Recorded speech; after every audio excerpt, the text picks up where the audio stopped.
Brett, take one. Great. Okay. All right. So as I said in the emails, we're going to talk about first your journey, how you grew up, why you joined Christian filmmaking, your accomplishments, your mistakes, the things that God has shown you through your journey and how it's impacted in the industry.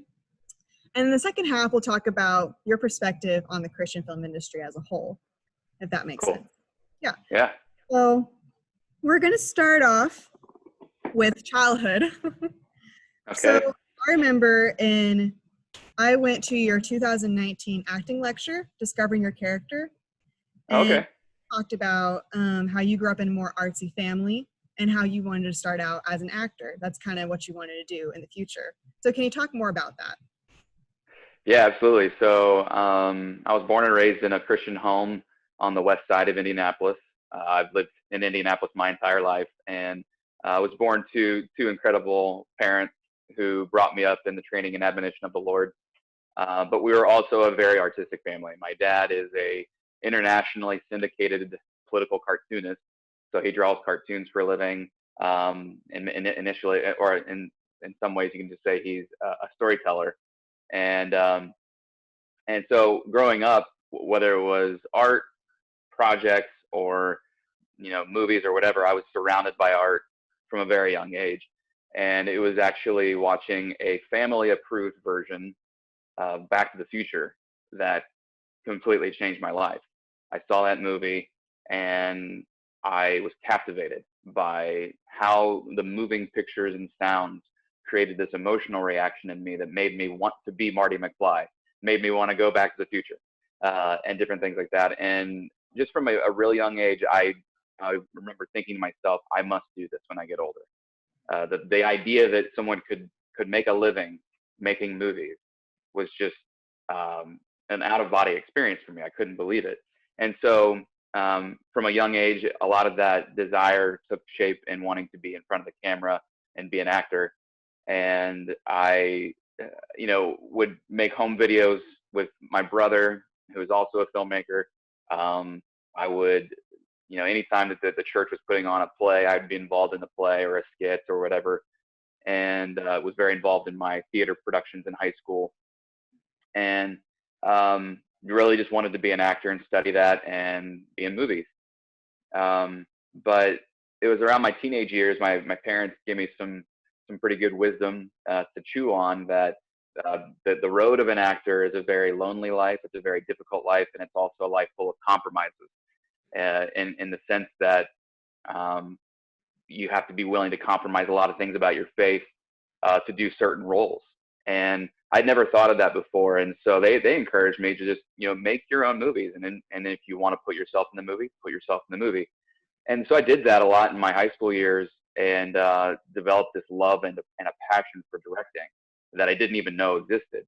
And was self-taught all the way through high school. And then it was actually when I was 18 years old, I created a short film for a statewide arts competition here in Indiana. And every student that's involved in the competition was tasked with creating some kind of project, whether that be music, performance, 2D, 3D art, movies, or whatever the case would be, about one word. And that one word was change. So every student that applied in Indiana across the state made a project on the word change. And I just was drawn to this idea of what better way to, express myself through a film than depicting the change that Jesus has done in my life. I was saved at the age of 5 and committed my life to Christ, but my entire journey through my young years and even my teenage years was very much this process of discovery of, these things that my parents are teaching me and that I'm learning at my church. Do I really believe them? Is this faith genuinely my own?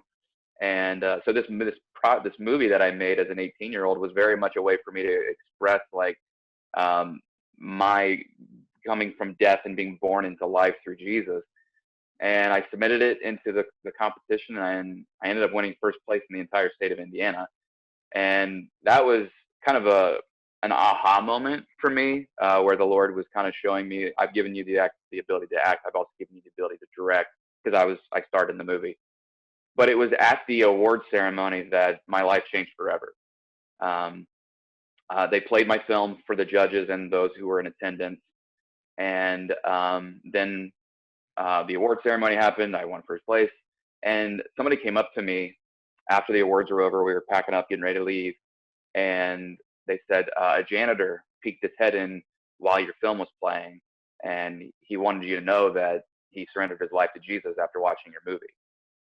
And it was almost as if the Spirit of God whispered into my ear in that moment, imagine what I could do through you.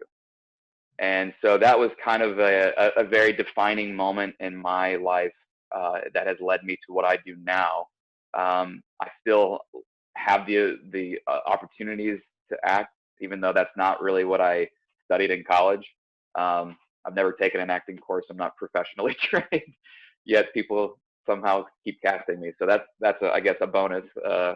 But yeah, so that's kind of I guess the long and the short of it is my young years, how I got involved in. So let's go into college then. So what did you study in college, and did that help you in your filmmaking journey? Absolutely. So yeah, I went to Ball State University, a state school here in Indiana, and I went there, which is its own divine experience. To be honest, I mean, I could go, that'd be an hour-long conversation, but the Lord led me to Ball State University, where I studied film and video production. Got my undergrad there, and my years at Ball State were really formative for me in the craft. A lot of people find themselves at college; they discover who they are, different things like that. For me, it was my college experience was very much just, I was obsessed with making movies. While people were out partying on the weekends, I was making short films. And so I really took advantage of the tools that they gave us at Ball State, because Ball State is one of the top undergrad schools in the country for film and video production and broadcast specifically. And so we had, hundreds of thousands of dollars of equipment at our disposal, and I just used it. And so it was very much a discovery process of, who am I as a filmmaker? What kind of stories do I want to tell? I, was still kind of chasing the Hollywood dream at that point. I'd had that experience when I was 18, didn't really know what Christian film was, to be honest with you. I mean, I liked the idea of proclaiming the gospel through film. It was a very intriguing idea to me, but I made a lot of different projects and was just kind of figuring out who I am as a storyteller. And in my junior year of college, I'd been dating my high school sweetheart the entire time and wanted to propose to her. So I all of a sudden realized I bought the ring and proposed to her, and I was like, oh my goodness, I gotta make a living now. Like, I gotta start making money. What do I do now? Because in Indiana, the film market is not a very big market. And so I started evaluating, do I move out to LA? Do I go to Chicago? Do I go to New York? Georgia really wasn't a budding film market at that point like it is now. So I asked my professors to kind of grade me, like, if I dropped myself at certain parts of the country, how would I do? And they graded me really well. I mean, by the time I graduated at Ball State, I had won a regional Emmy Award for directing a live TV show. I was a two-time David Letterman scholarship winner. I was selected as a freshman to direct a short film that went out to LA and played in front of casting directors and executive producers. I had a lot of success as a filmmaker in college. And they, based on that, told me, you're going to do great. You could go out to LA, you could go out to New York or wherever, and you're going to do it really, really well. So I started applying everywhere, and nobody wanted to hire me. And all the doors kept closing. The ones that seemed to be open at the time, I would start walking into those interviews, and I was either overly qualified for what they were looking for, not quite what they were looking for, or I just wasn't willing to compromise my faith to do what they wanted me to do. And so I found myself stuck between a rock and a hard place as I approached graduation in May of 2008. I was like, I got to provide for my family. I want to follow this dream of being a filmmaker. I just don't know what to do. Um, and I had been entertaining an idea with my dad. My dad is a big part of my filmmaking journey. He wrote a lot of the short films that I directed in college, and we collaborated on a lot of different projects. And I told him, I said, and this was before I'd ever heard of the Kendrick brothers, but I said, what if we rallied our church home together and we made a movie as a church and we gave it away as a gift to our community? And he said, that's a great idea. So I pitched it to my pastors at home, and they loved the idea, and they thought we could do something. And my dad ended up coming up with a really cool idea, and we ended up writing the script for a movie called The Board. So in May of 2008, I graduated college. In June of 2008, I shot The Board. And then in July of 2008, I got married. So it was a very intense 3 months of my life. But it was also a very formative time of my life, where I had taken everything that I had learned in my years at Ball State and was now in charge of a crew and cast of 60 plus volunteers. And they were all looking to me as a 22-year-old to tell them what to do. And it was like a trial by fire type moment. And we made that movie, and it was really The Board that kind of launched me into my, if you want to call it, my career as a Christian filmmaker. Okay, cool. I did see The Board, and I thought I really, really liked it. And it was really cool. That was a short film that launched into your career. I kind of want to ask you, since you did start in the Christian film industry, did you have even any perspective on the Christian film industry before you got into that career? Honestly, the only exposure that I had to the Christian film industry before making The Board was whispers. Is the best way I could describe it. I'd never even seen a Christian film, didn't know that it was a genre or an industry, to be honest. I had heard of a guy named Rich Cristiano when I was a freshman. That was the only name that I knew at that time. He had made a movie called Unidentified, I think is what at that time was when I first heard about him, was when he made Unidentified. And it wasn't even on my radar, to be honest with you. I never sought out to that I want to make Christian film. And it was actually through the process of making The Board that I started to get exposed to the Christian film industry in its entirety, like what it is.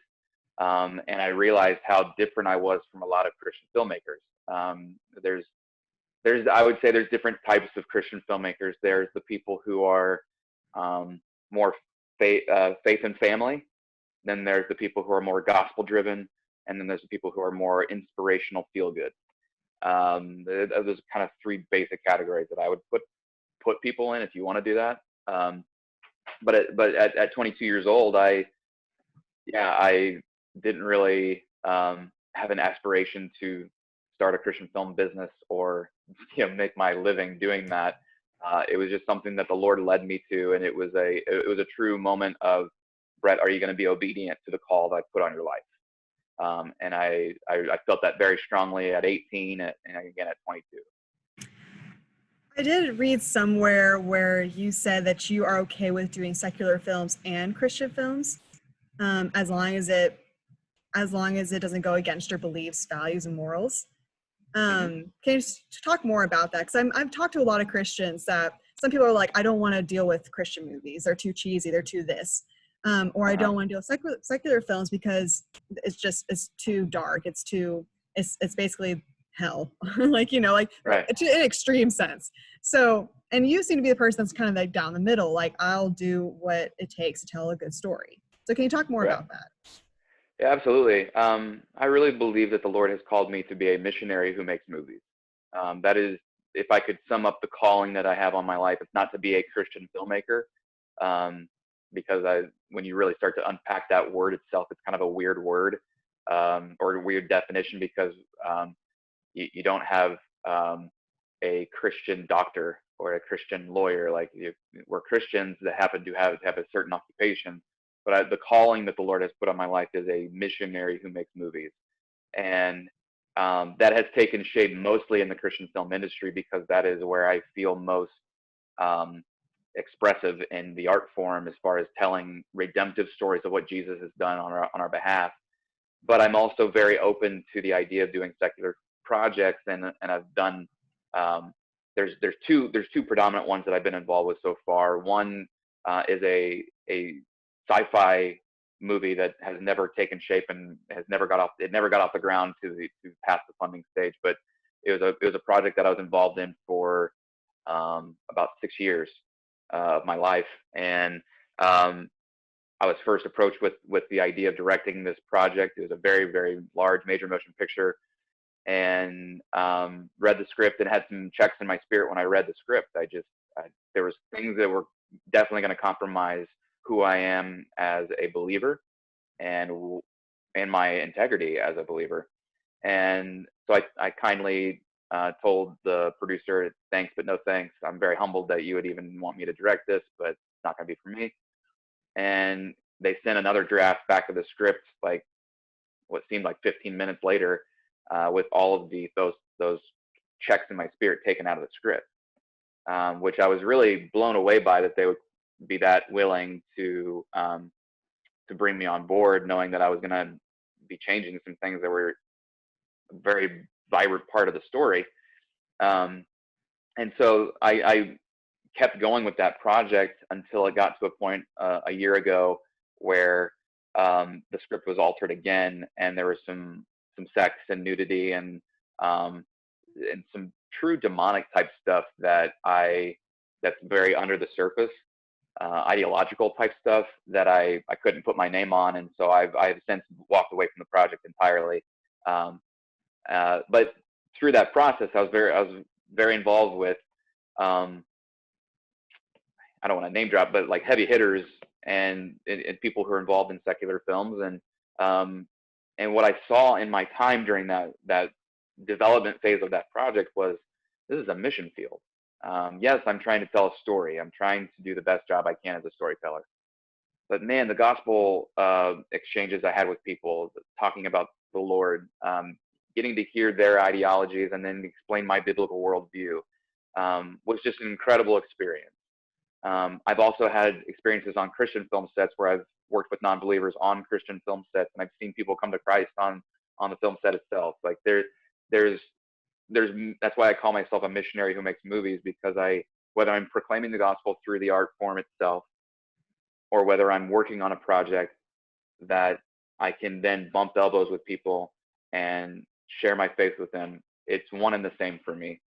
And just recently, I starred in a movie that's in post-production right now called Mayberry Man. It's a family movie. It's not a Christian film in any way, shape, or form. It was just that opportunity for me to use the talents that the Lord has given me as a bridge to proclaim His name to those who need to hear it. And so that's kind of the way I approach any project at this point now. Without doubt, the projects that are originating from my heart that I'm trying to get funding for right now are Christian. I don't apologize for it. But I'm also very open to working on projects that are not Christian in orientation, so long as they don't compromise my faith. So it sounds like you agree. There's a quote from C.S. Lewis that I really like. It says, "The world does not need more Christian literature. What it needs is more Christians writing good literature." And I know in college and outside of college, there's a lot of Christians my age that don't like putting Christian in their title. Christian director, I make Christian movies. Like, they don't like putting that in there. They have a problem with that. Whereas some think that shouldn't be a problem. You should be proclaiming that, yes, I am a Christian. I'm proud of it. I guess what is your kind of opinion on that? Is it okay to have Christian in your title, or do you think just leave it alone, or what's your opinion? Yeah. A couple years ago, I would say, we don't need to label ourselves as Christian filmmakers or whatever the case is. And a part of it for me is, I'm very sensitive when people proclaim that they've made a Christian film, because for me, this is just my opinion. It is not like a a rule that people have to follow. This is strictly my opinion, but if you're going to call something a Christian film, it better exalt Jesus to a high place and proclaim who he is, because we call ourselves Christians because we are Christ followers. We're followers of Yeshua, and that there's a connotation that comes along with that. I mean, when you look at the apostles, they were dogmatically unapologetic, proclaiming who Jesus is, that he is the way. And so I see a lot of people saying, well, I made a Christian film, but you can't find Jesus, you can't find God mentioned in the film. There's no redeeming aspect to it. It might feel good. And so that's partially it's just my personal opinion, that I feel like a lot of people lead audiences astray by proclaiming something as Christian when it's not. It proclaims something different. It proclaims a false gospel, or it proclaims a feel-good gospel, or whatever the case would be. And so that's a couple of years ago, I was very picky about labels, whereas my viewpoints have started to shift slightly in the last couple of years, and more since I've been working with a lot of non-believers. And they ask me, like, what other films have you made? And I tell them about these Christian films I've made, and their response, I was prepared for their response to be a little condescending or a little intolerant or whatever the case would be, but they're very intrigued, very respectful, and very, in some ways, supportive. And in fact, was talking to a non-believer on my last film, and was telling them about this project that I'm wanting to get off the ground that's very overtly Christian. And they said, even though they don't believe in Jesus, they said, we need more films like that. We need more stories that inspire hope and don't tear people down and different things. And so they're not turned off by the label, which was shocking to me, because what I have found, and when people get really touchy about labels, is because the label Christian really usually carries a cheesy connotation with it. And I think that exists more in the Christian community than it does outside. A lot of people don't watch Christian films because, one, they don't want to be proselytized to. Two, a lot of them are cheesy and they don't want to watch cheesy content. Or three, they're so staunchly atheistic or lost that they have no interest in it at all. Whereas a lot of the people in the Christian community seem to have more debate about it, because they have this connection to that faith, which is Jesus, and they want to perfect it, and they want to change it and different things. And so it's kind of a non-committal answer, but I don't really have a feeling towards, yes, we should call ourselves Christian filmmakers, or this should be called a Christian film, or whatever. More than anything, I really truly believe that if we're going to tell stories that are redemptive, that point people to Jesus, we need to be very careful about what that film is, because the theology that we put into those movies, we're teachers now, and we are responsible for the audiences obtaining the information that we're giving. And if it's not biblically accurate, if it's going to lead people away from Jesus, that's dangerous, and that's something we have to be very careful about. While at the same time, there are really powerful stories that aren't overtly Christian that can still lead people towards their Creator, and we need to be making those as well. I think we just need to be very clear about the approach so as not to lead audiences astray. So I have a question, and I'm trying to figure out how to ask it. Yeah. Let's see. So do you think Christian films, it sounds like you think Christian films can get into the mainstream and can reach to a broader audience depending on the message and the story. Do you think that's possible? And if not, how can we overcome that to make it reach a broader audience? Or is it already? Yeah, so this is a topic that I encounter all the time. For the past 10 plus years that I've been doing this professionally in the Christian space, I find this question coming up a lot, and I don't know if there's a clear-cut answer on it. I think we're all discovering it. But I would say this: a lot of people are trying to make what I call the crossover film, the film that is not overtly Christian, but it still is so mainstream that it reaches a large audience.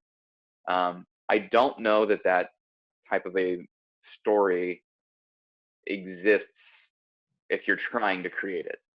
And what I mean by that is one of arguably the largest cross-platform stories of history that has just mainstreamed and is a phenomenon that reaches both non-believers and believers could arguably be either some of C.S. Lewis type writings or Tolkien's Lord of the Rings. But they weren't Tolkien and Lewis were not setting out to create a crossover story. They were taking their passions and their ideologies and their beliefs, and they were putting it into a story they wanted to tell. And it reached the world. Another kind of a phenomenon type movie that you could look at would be Passion of the Christ. Though the Passion of the Christ has a lot of Catholic slant, it reached the world. It changed Christian film industry completely because an independent film not funded by the studios that tells the story of Jesus went crazy all over the world.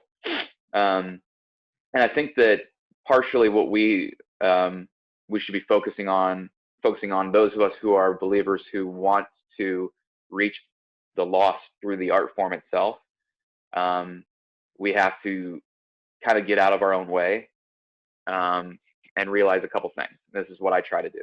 One, there is nothing about me that can change someone's life. There's no cleverness that I can have or creativity that I can have that will change someone's life. What changes people's lives, what we know from Scripture, is the gospel. Romans 1:16 says, "I'm not ashamed of the gospel, for it, the gospel, is the power of God for salvation to everyone who believes."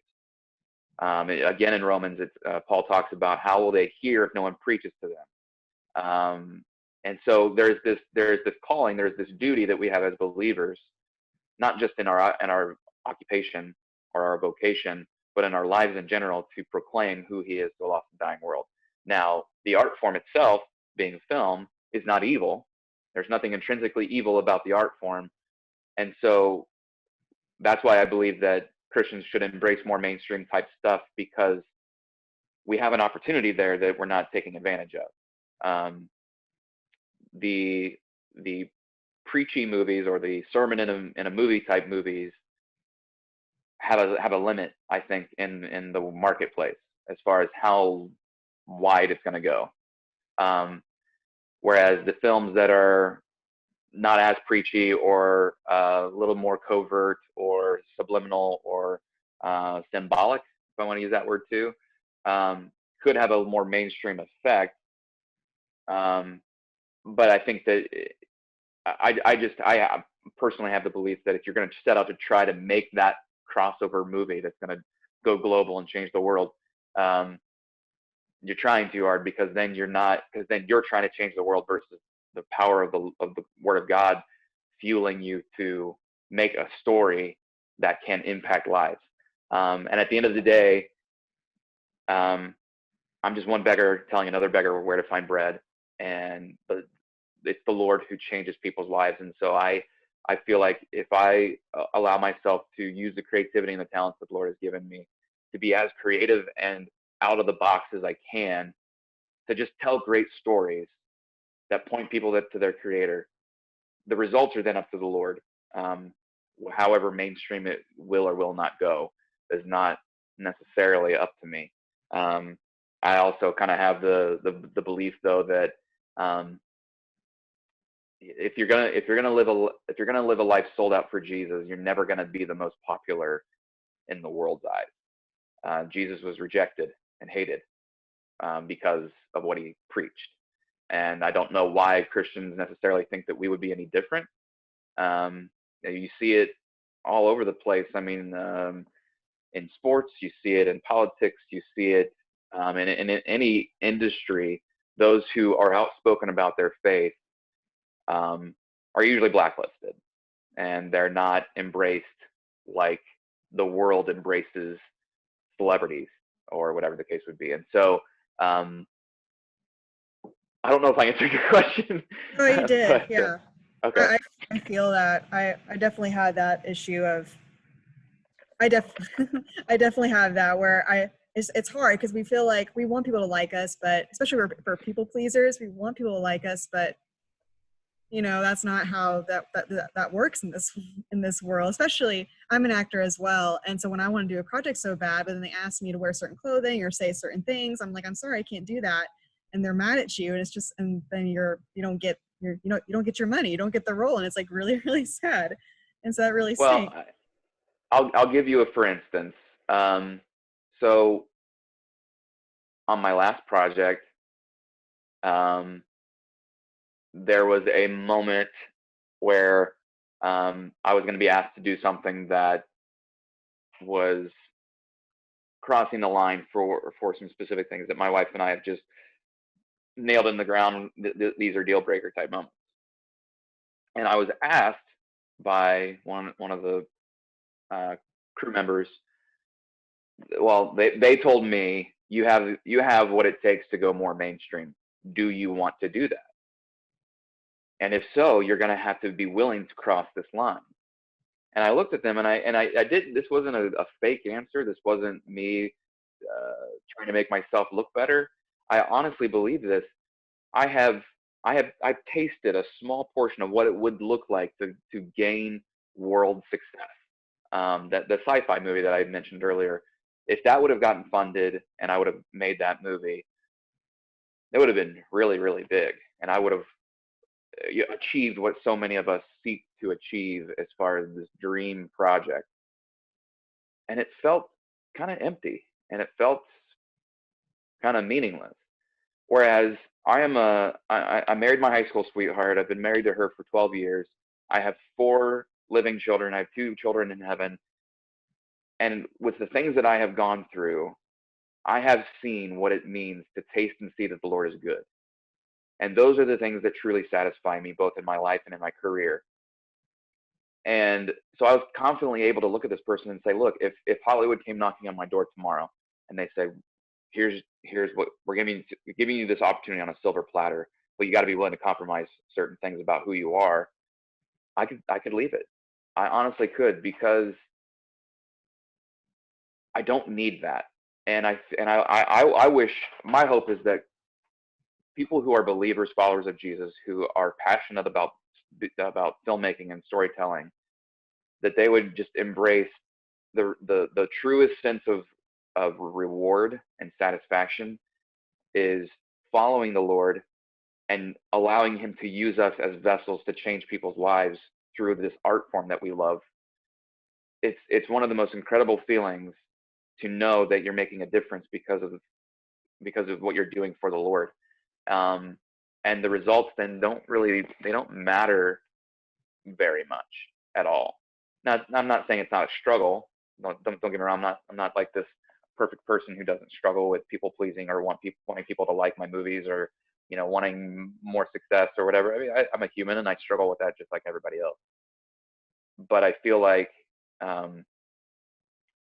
yeah, I really just truly believe that Christians, a lot of times, who are filmmakers, they try way too hard to break a mold, or they don't want to be labeled as a Christian filmmaker because there's a certain cheesy connotation with that, or whatever. And I'll give you this kind of insight that the Lord has been really really drilling home with me the last couple of years. A couple years ago, I was in a rough spot in my career. Um, Finances were really tight. I didn't really know how I was going to make this continue working in the Christian film world or in the secular film world. I was really scared and thought I was going to have to just get a different job and leave this all behind me. And I was kind of bitter because some of my friends who are very close to me were having success that I wasn't, and they were getting opportunities afforded that I wasn't. And I felt like I had more qualifications than they did. I felt like I had more talent than they did, or better ideas, or whatever the case would be. And I was just really bitter before the Lord, and bearing my heart and my soul before him and asking him, Lord, what more do you want from me? I'm sold out for you.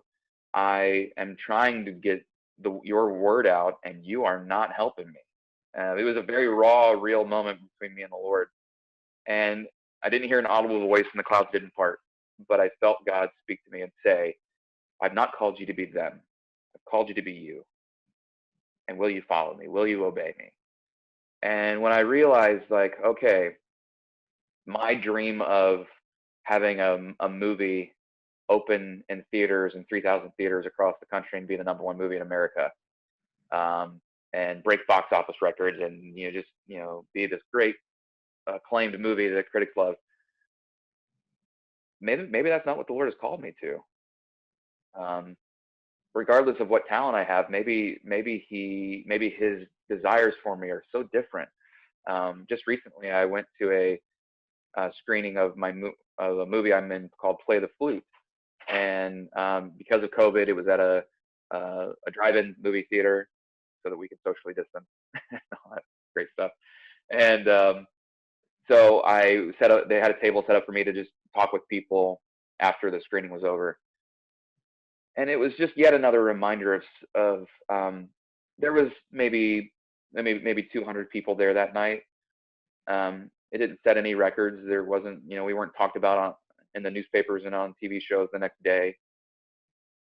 But I can tell you, the people who came up to me and talked to me afterwards, their lives were changed, and they were committed to change the course of their life because they watched this movie called Play the Flute. And I know Rich Cristiano very well. We're very good friends now, and he's the writer director of the movie. He and I would both tell you, it's not the greatest movie of all time. It's not a perfect movie. It's not for everyone, but people's lives are being changed because of this movie. And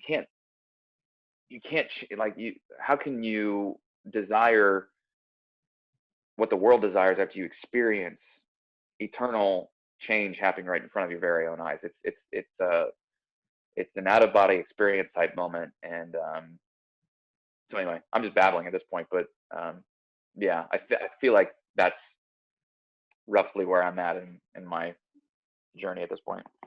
Great. I do have a question. In 2015, I remember on your House of Grace Films website, you had Disciples in the Moonlight on there. Mm-hmm. And I was wondering what happened to that. And then I remember going through, your wife has a blog, I believe, and I saw some articles about that. And I just wanted to know, how do I say this? I know every filmmaker has a rough point in their journey. Mm-hmm. And sometimes they have to let go of projects that they really truly thought were going to be really good. And then for whatever reason, they had to let go. And so mm-hmm. I wanted to know about that with you, especially with your relation with God, and what happened there, and how did that direct you towards your next phase of your journey in filmmaking, if that makes sense. Yeah, absolutely. Yeah, it's a great question. And so Disciples in the Moonlight is still going. We haven't given up on it. It's a project that I'm hopefully, well, let me put it this way. I was in a position right before the shutdown where I felt like I was finally talking to the right investors to get that project funded, and then COVID happened. It remains to be seen if the money's going to come through for that movie, because it's not a small, low budget movie. It's a big film, and with the marketplace right now, the way it is, with theaters being very, very much a question mark in the future, raising a lot of money is risky. And so I've been having a lot of conversations with my wife and my board of directors and my dad, and just being really honest with the Lord recently, just really trying to juggle this place of being a good steward, being a man of integrity with people's investments and donations and different things like that, but at the same time being true to the calling that He's put on my life. Like the Disciples in the Moonlight is a movie that came to me. The first time it was ever mentioned to me was 2013. A longtime friend of mine, a guy named Josh Strakowski, he's a writer and an actor. He came to me with the idea, and at that time it was a very, very infantile idea. It was one glimpse of a moment that he had, and he shared it with me. And I thought, I told him, I said, you've got something there. You really need to go with that. So for the better part of the next year, he would come over to my house and he'd show me what he had. And he's a writer in the truest sense. Like, he takes a legal pad and writes out everything longhand before it ever goes into the computer. So he spent a lot of time developing this idea. And by the end of 2014, he had a draft of the script that I couldn't believe what I was reading. It was a story that was compelling, powerful, convicting, and yet it didn't have the feeling of most Christian films. When I say most Christian films, meaning a feel good story of a person who goes through a rough time, goes out into the woods, prays, has an encounter with God, life has changed. It's not your typical story that you would see in a Christian film. It's got thrill, it's got suspense, it's got a lot of drama and some moments of comedy and just everything. But it's kind of a heist movie in some ways. And so I felt like we had something special, and I felt the Lord leading. And from 2015 to now, I've had this really roller coaster type journey with that film. The sci-fi movie that I mentioned was involved in that time frame. There was another project that was involved in this time. Like, I've had all these different types of things going on behind the scenes in the last 5 years, and I was at a point in January 2017 where I thought it was all over. I thought it was over. And I thought I was going to have to walk away from Disciples. I thought I was going to have to walk away from the sci-fi movie. I thought I was going to have to walk away from my career entirely. And it was a moment for me where I realized that I had started to treat my dream of being a filmmaker and my calling, even taking a good thing from the Lord and worshiping that and idolizing that over the Creator. And I was in my closet in my bedroom at my house. I closed the door. I'd fallen on my face, and I was sobbing before the Lord. And I was broken. Didn't know how I was going to be able to look my wife in the face again and say, I don't know where the money's coming from. At that point, I had 2 kids and I was really scared. And I remember I was in this posture where I was sobbing, and I had my fists clenched like this, and I was crying and just asking God, what are you trying to show me? And I looked down at my hands, and I had white knuckles, and I realized in that moment I was holding on to my career. I was holding on to my dreams and my aspirations like this, and the Lord was asking me to let it go. And it wasn't this moment where I wanted to treat God like a genie, so I let it go to see what happened. I truly, genuinely, at that point, committed to the Lord. If I have to walk away from all of this, and if that means that it brings you more glory, I'm willing to do that. And so I had a moment of surrender where I laid my career and my dreams on the altar and sacrificed them before the Lord. And yes, since then I've been working much more steadily. And it's not like, I had this moment where I prayed and all my dreams are coming true, because that's not true. But I have been in this moment now where my career means less to me because I'm more concerned about following the Lord and yes, I get to do what I love to do. Let's not beat around the bush. I'm not, working a job that I hate, but my perspective is so different because I care less about what people think of me. I care less about the smaller projects that I have to do to pay the bills, because I do have to do a lot of those. And I care more about how am I serving the Lord in these moments? How am I glorifying Him in these moments? And so once I kind of had that moment of surrender, things became a lot clearer for me. And I realized that a lot of the delays I was experiencing with Disciples in the Moonlight um, were very intentional. I think divine. I think the Lord spared me from disaster, not because of the movie doesn't need to be made, but because it was not the right time. I was not ready to make that movie. I was not ready for that responsibility. I was not ready for a lot of things at that time in my life. And the Lord needed to break me, to be honest with you. There was a lot of things going on in my life at that time behind the scenes that a lot of people don't know about, and um, I needed to go through some pain. I needed to go through some hurts, some failures, and be willing to fail. That was honestly, for me, um, I had experienced so much success up until I was like 25 that I didn't really know what failure looked like. And I needed to really hit rock bottom for me to understand what the Lord has called me to do and what He's not called me to, um, and then to grow from those failures, and truly be humbled to the point of being willing to say, um, Lord, I'll do whatever you want me to do, no matter what it looks like. And so the team that has joined me with trying to keep disciples going is still there. Will the film ever get made? I hope so. Um, I feel like more than ever with the climate that our country is in, this film needs to be made. And I was actually telling my wife this recently. I said I have more clarity about making this movie now than I did when we were trying to make it in 2015. Because back then I was very much kind of in the machine mindset of a Christian film. It needs to have a movement. It needs to have this curriculum. It needs to have this attached with it, so that it's a complete package. And it has this three-prong approach to reaching people. And now I realize the movie's not about that at all.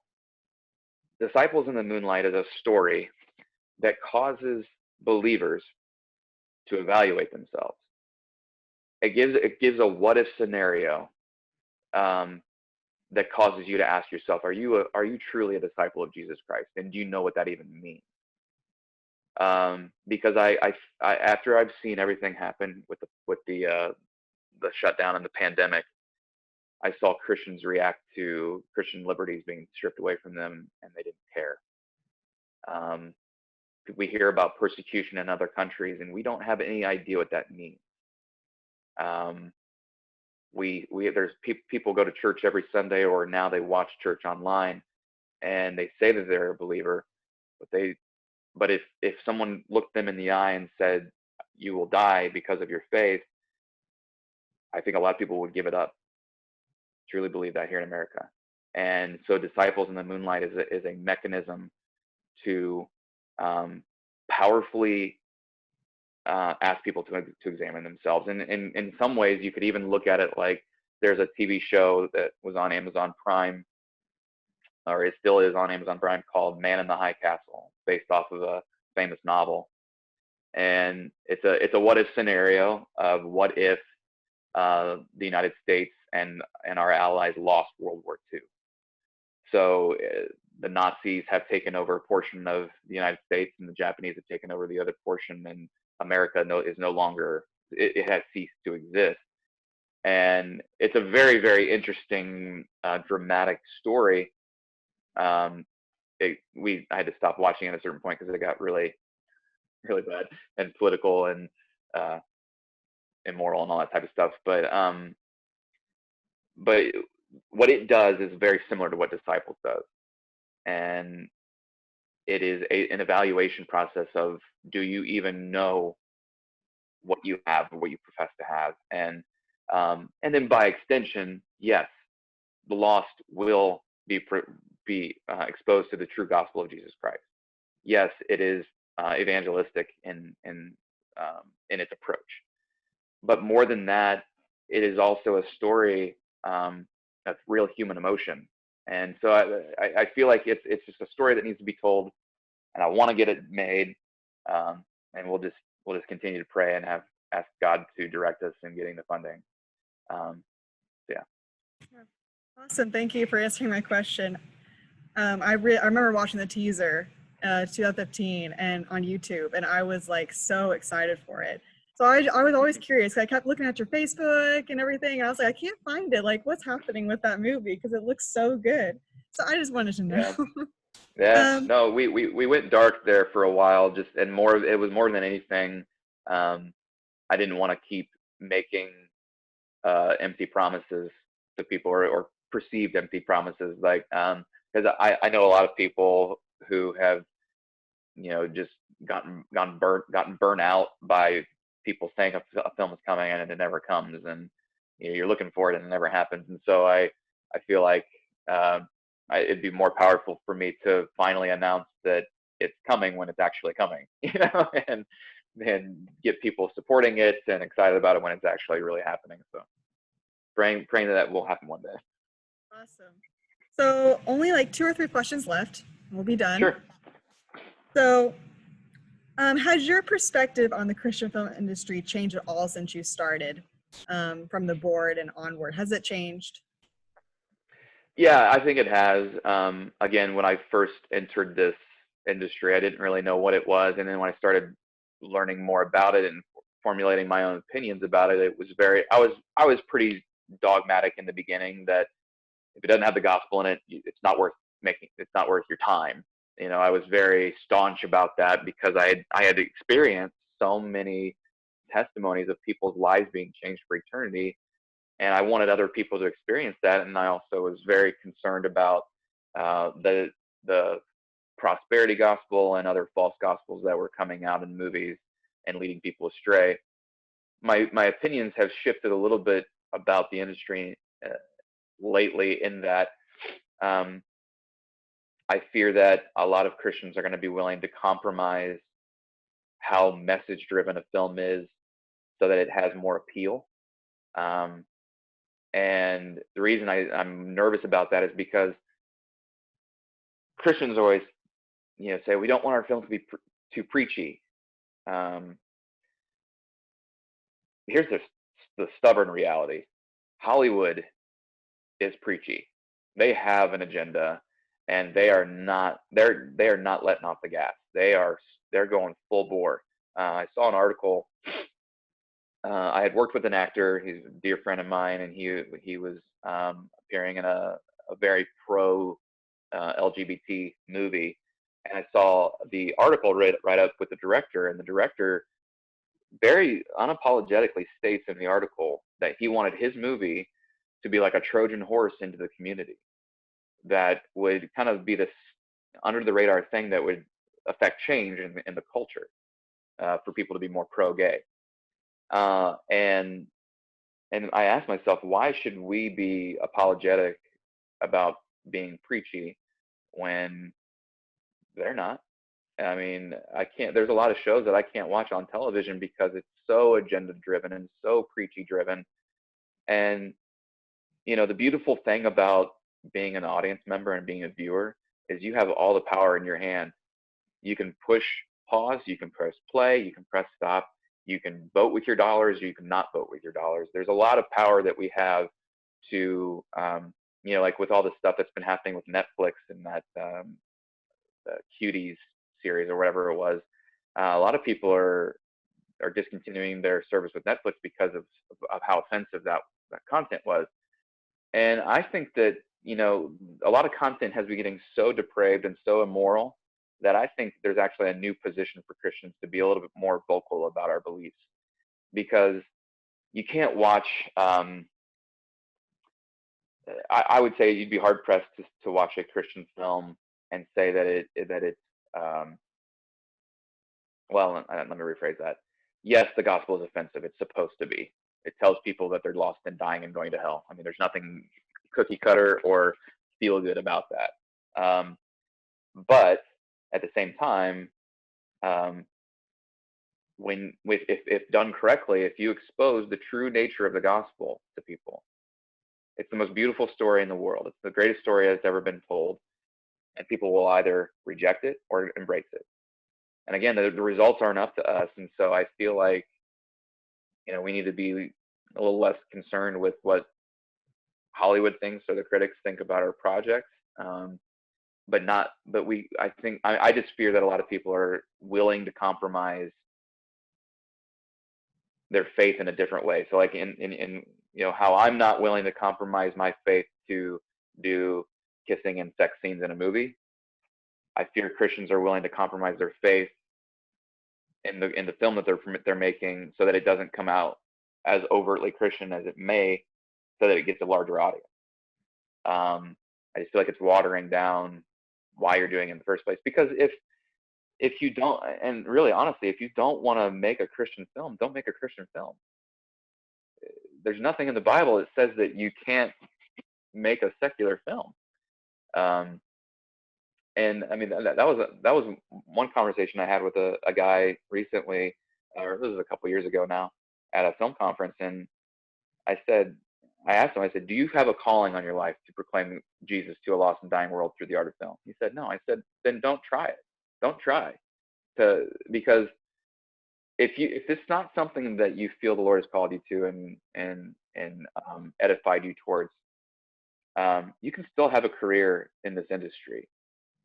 I challenged him not to contribute to the problem of Hollywood by making just raunchy stuff, but there's a lot of stories that we can be telling that don't have to be Christian or evangelistic or whatever, that the Lord can honor, and the Lord can still be glorified in. I mean, we have to remember, Jesus didn't enter into his full-time ministry here on earth until he was 30 years old. That means that for the first 30 years of his life, he was just a son. He was a masonry worker. He was a carpenter.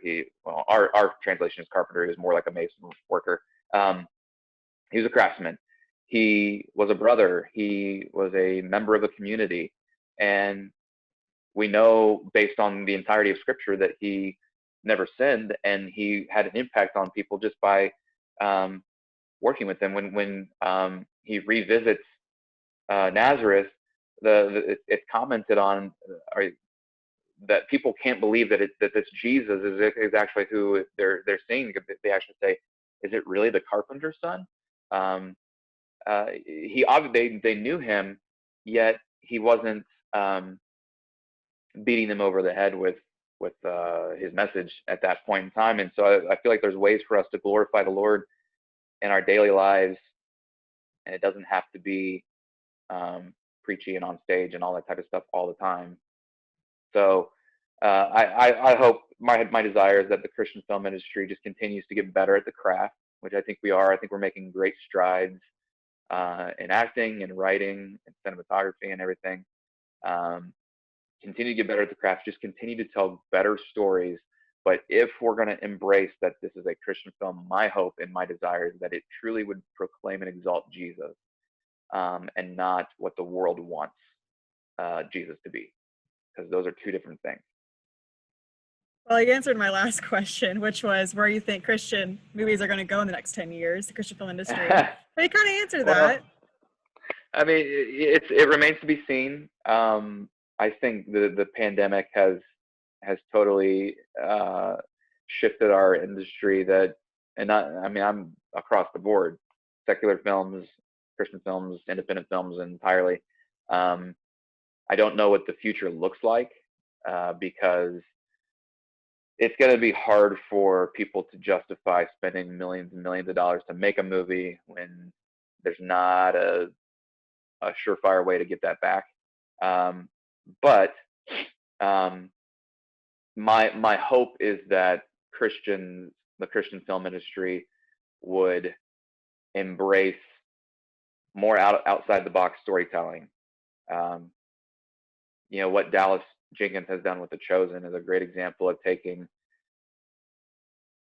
a very straightforward approach to telling the story of Jesus and his disciples that's been done in other films before, and turning it on its head, because these people were really human, and bringing out more of the humanity of the Gospels. And I applaud him for what he's doing. I think it's revolutionary, and I think it's really a good picture of, or a good demonstration of what we can be doing in the craft. What the Irwin brothers are doing is a lot more mainstream probably in the spectrum than what others are doing. But again, I go back to what the Lord spoke to me. Brett, I've not called you to be them. I've called you to be you. What the ideas that I have in my head and my heart are very different from that. My bent towards directing is more more alternative and more outside the box and just different. And that's what the Lord has called me to do. And my hope is that Christian filmmakers would just become who the Lord has called them to be, and not try to replicate somebody else. There's one Rich Cristiano. There's only the Kendrick brothers. There's Dallas Jenkins. I feel like God has gifted these specific types of people with specific stories and talents to reach certain people. And you know, like the Lord has given you specific gifts and abilities that He hasn't given me. And I feel like if we fall into what that is and discover what that is, I feel like we'll be a much stronger force in the industry as Christian filmmakers, because I feel like there's so many more stories that can be told that aren't being told, because people I think are still trying to figure out what a Christian film is. And I don't know. I don't know if there's a clear-cut definition anymore. The older I get, the more I'm willing to say I don't have all the answers, and I have my own opinions, but I don't have all the answers. And yeah, I hope that and desire that for other brothers and sisters in Christ as well.